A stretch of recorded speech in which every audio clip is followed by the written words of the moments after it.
سامعین محترم، آج ہمارا عنوان گفتگو ہے مولا امیر المومنین علیہ الصلوۃ والسلام کی شادی، اور پروردگار نے اس شادی کے لیے خاص اہتمام کیا ہے۔ سب سے پہلے رضوان جنت کو حکم دیا کہ جنت کو خوب سجایا جائے۔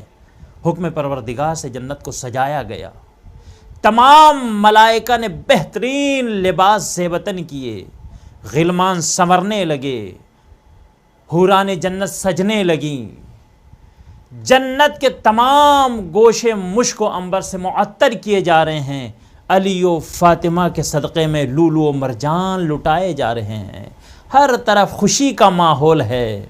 اسی اثنا میں آواز مشیت آئی۔ علامہ مجلسی علیہ الرحمہ بحار الانوار میں تحریر فرماتے ہیں کہ ادھر خوشی کا ماحول تھا، ادھر آواز پروردگار آئی، اور راحیل نامی فرشتے کو حکم ہوا کہ خطبہ نکاح پڑھے۔ راحیل نامی یہ فرشتہ تمام فرشتوں میں سب سے فصیح و بلیغ فرشتہ تھا، اس سے زیادہ کوئی فصیح و بلیغ نہ تھا۔ اس فرشتے نے حکم خدا سے امیر المومنین کے نکاح کا خطبہ پڑھا، اور ایسا فصیح و بلیغ خطبہ پڑھا کہ عرش کے رہنے والوں نے اس سے پہلے ایسا فصیح و بلیغ خطبہ کبھی نہ سنا تھا۔ ادھر خطبہ تمام ہوا، ادھر پروردگار عالم نے علی و فاطمہ کے نکاح کا صیغہ جاری کر دیا۔ اے سبحان اللہ، کیا عظمت ہے، کیا شان ہے مولا علی اور جناب فاطمہ تو زہرا صلوات اللہ علیہا کی، کہ جن کا نکاح عرش پر خود خدا نے پڑھا ہے۔ ادھر نکاح تمام ہوا، ملائکہ ایک دوسرے کو تہنیت دینے لگے، مبارکباد پیش کرنے لگے۔ اسی اثنا میں پروردگار نے ایک فرشتے کو حکم دیا کہ زمین پر جائیں اور جا کر میرے حبیب کو میرا ایک پیغام سنائے۔ وہ فرشتہ جو حکم خدا سے زمین پر آیا، اس کا نام تھا سرسائیل، مگر وہ محمود کے نام سے مشہور تھا۔ یہ فرشتہ بڑا عظیم فرشتہ تھا اور بڑا عجیب الخلقت بھی تھا۔ علامہ مجلسی علیہ الرحمہ نے بحار الانوار میں بھی اس روایت کو نقل کیا ہے۔ راوی کہتا ہے کہ جو فرشتہ پیغمبر اسلام کی خدمت میں آیا بڑا عجیب الخلقت تھا۔ وَلَهُ، اب روایت چونکہ کافی طویل ہے تو میں اس کے 2-3 فقرے آپ کی سماعتوں کے حوالے کرتا ہوں۔ وَلَهُ 20 رأسًا، ایسا فرشتہ تھا کہ جس کے 20 سر تھے۔ وَفِي كُلِّ رَأْسٍ 1000 لسان، اور اس کے ہر سر میں 1000 زبانیں تھیں۔ اللہ اکبر۔ اور وہ فرشتہ 20,000 زبانوں کے ذریعے سے پروردگار کی حمد و ثنا کیا کرتا تھا۔ سبحان اللہ۔ یہ فرشتہ بارگاہ پیغمبر میں آیا، آنے کے بعد اس نے سلام کیا، السلام علیک یا رسول اللہ۔ پیغمبر اسلام نے جواب سلام دیا، اور اس کے بعد فرشتہ کہتا ہے العلی الاعلی یقرئک السلام، یا رسول اللہ پروردگار بھی آپ کو سلام کہہ رہا ہے، اور پروردگار نے آپ کی خدمت میں ایک پیغام بھیجا ہے۔ وَيَقُولُ لَكَ زَوِّجِ النُّورَ بِالنُّورِ، پروردگار نے آپ کی خدمت میں یہ پیغام بھیجا ہے کہ آپ نور کی شادی نور سے کر دیں۔ پیغمبر اسلام سمجھ گئے، مگر تاکیداً اس سے سوال کیا کہ کس کی شادی کس سے کرنے کا حکم ہے؟ تو فرشتے نے کہا یا رسول اللہ فاطمہ کا نکاح علی سے کر دیجئے، اس لیے کہ پروردگار نے عرش پر خود ان کا نکاح پڑھ دیا ہے۔ فرشتے نے پیغام دیا، اور اب فرشتہ چلنا چاہتا ہے۔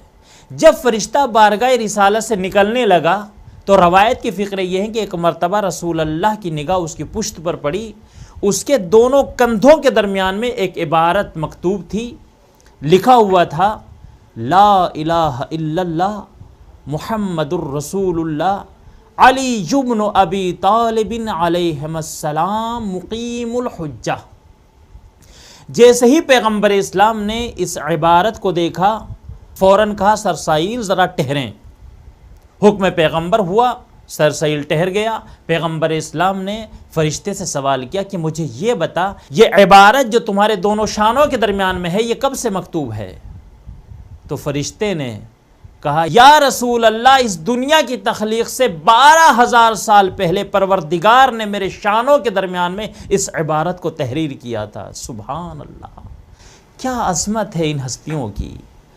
دنیا کی تخلیق سے 12,000 سال پہلے کیا لکھا تھا کہ اللہ وحدہ لا شریک ہے، محمد اس کے رسول ہیں، اور اس کے بعد بڑا قیمتی جملہ تھا، اگر آپ کی سماعتوں تک پہنچ گیا، اگر سمجھ گئے تو انشاءاللہ بہت محسوس ہوں گے۔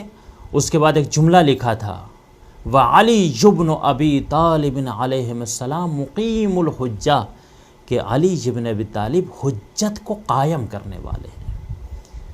کیا عظمت ہے، کیا شان ہے، کیا مرتبہ ہے ان ہستیوں کا کہ دنیا کی تخلیق سے 12,000 سال پہلے فرشتوں کے شانوں کے درمیان میں اتنا عظیم جملہ لکھا ہوا تھا کہ علی حجت کو قائم کرنے والے ہیں۔ عزیزان گرامی، فرشتہ آیا اور پیغام دے کر چلا گیا۔ ایک صحابی سے کہا کہ علی کو بلا کر لائیں۔ صحابی گیا، مولا کائنات سے کہا کہ رسول اللہ آپ کو طلب فرما رہے ہیں۔ مولا کائنات بارگاہ رسالت میں آئے، آنے کے بعد سلام کیا اور نظروں کو جھکا کر بیٹھ گئے۔ رسول اللہ نے علی کے چہرے کی طرف دیکھا اور دیکھ کر کہا اے علی، میں دیکھ رہا ہوں کہ آپ مسلسل 2 روز سے میرے پاس آ رہے ہیں کوئی حاجت لے کر، مگر آپ اپنی حاجت مجھ سے بیان نہیں کر رہے ہیں۔ علی، اگر کوئی دل میں خواہش ہے تو اس کو ظاہر کرے۔ جیسے اجازت ملی تو مولا کائنات علی علیہ السلام کے لبوں کو جنبش ہوئی اور مولا کائنات نے شہزادی کونین کے رشتے کی خواہش کی۔ ادھر مولا کائنات کے لبوں سے یہ جملے نکلے، خوشی کی وجہ سے رسول اللہ کا چہرہ کھل اٹھا اور مسکرا کر کہا علی، یہی خوشخبری دینے کے لیے تو میں نے آپ کو یہاں پر بلایا ہے۔ آپ کو مبارک ہو کہ خدا نے فاطمہ کے ساتھ آپ کا نکاح عرش پر پڑھ دیا ہے اور مجھے حکم دیا ہے کہ زمین کے اوپر میں شادی کی تقریب منعقد کروں، لہٰذا آپ جائیے اور جا کر جو شادی کے اخراجات ہیں ان کا انتظام کیجیے۔ مولا کائنات نے دست ادب جوڑ کر عرض کی یا رسول اللہ، میرے پاس تو کچھ بھی نہیں ہے، صرف ایک تلوار ہے، ایک گھوڑا ہے اور ایک زرہ ہے۔ تو رسول اللہ نے کہا اے علی، تلوار اور گھوڑا 2 ایسی چیزیں ہیں جن کی آپ کو ضرورت ہے، لیکن زرہ ایسی ہے کہ جس کی آپ کو ضرورت نہیں ہے، لہٰذا آپ اس کو بیچ دیجئے، چونکہ آپ شیر خدا ہیں اور شیروں کو زرہ کی ضرورت نہیں ہوتی ہے۔ سبحان اللہ۔ مولا کائنات نے زرہ خدمت رسول میں پیش کی۔ رسول اللہ نے سلمان کو بلایا اور کہا جائیں اور جانے کے بعد اس سے شادی کے اخراجات کا اہتمام کریں۔ جناب سلمان جو شادی کی ضروریات تھیں ان کو لے کر آئے اور اس کے بعد پیغمبر اسلام اپنی بیٹی حضرت فاطمہ الزہرا صلوات اللہ علیہ کے حجرے میں پہنچے اور جانے کے بعد ان کو پورا قصہ بیان کیا۔ اب یہ کیسے ممکن ہو سکتا تھا کہ شہزادی منع کر دے دی؟ اس لیے کہ جو راضیہ ہو، جو مرضیہ ہو، جس کی مرضی خدا کی مرضی ہو، اس سے کیسے ممکن تھا کہ وہ حکم خدا کو ٹال دیتی؟ شہزادی نے اپنی رضا کا اظہار کیا۔ پیغمبر اسلام نے مومنین کے مجمع کو بلایا اور مومنین کے مجمع میں رسول اللہ نے علی و فاطمہ کا عقد پڑھا اور اس کے بعد مختصر جہیز دے کر اپنی بیٹی کی رخصتی کی تیاریاں کی۔ عزیزان گرامی، رخصتی کا منظر بہت پیارا اور بہت خوبصورت ہے۔ مورخین نے لکھا کہ جب شہزادی کونین کی سواری ان کے بابا کے گھر سے ان کے شوہر کے گھر کی طرف چلنے لگی تو منظر اتنا پیارا تھا کہ شہزادی ناقے پر سوار تھیں اور ناقے کی مہار کو جناب سلمان نے پکڑا ہوا تھا اور سواری کے آگے آگے رسول اللہ خرامہ خرامہ چل رہے تھے۔ سبحان اللہ۔ ناقے کی داہنی طرف جناب جبرائیل تھے اور بائیں طرف جناب میکائیل، اور بنی ہاشم کے تمام جوانوں نے اپنی تلواریں نیاموں سے نکالی ہوئی تھی اور حفاظت کے لیے وہ سواری کے ساتھ ساتھ چل رہے تھے۔ اور اس کے بعد مورخین لکھتے ہیں کہ 70,000 ملائکہ تھے کہ جو ناقے کے پیچھے پیچھے چل رہے تھے اور ان کی زبان پر حمد الہی جاری تھی۔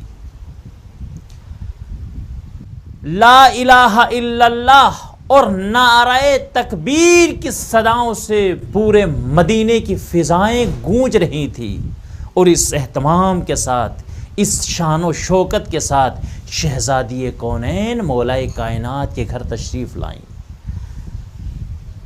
کتنی مبارک شادی ہے مولا علی اور جناب زہرا صلوات اللہ علیہ کی۔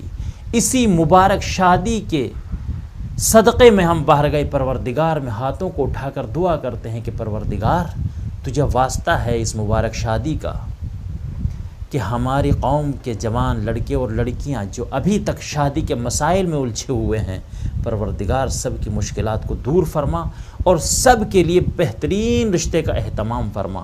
اللہم صلی علی محمد و آل محمد۔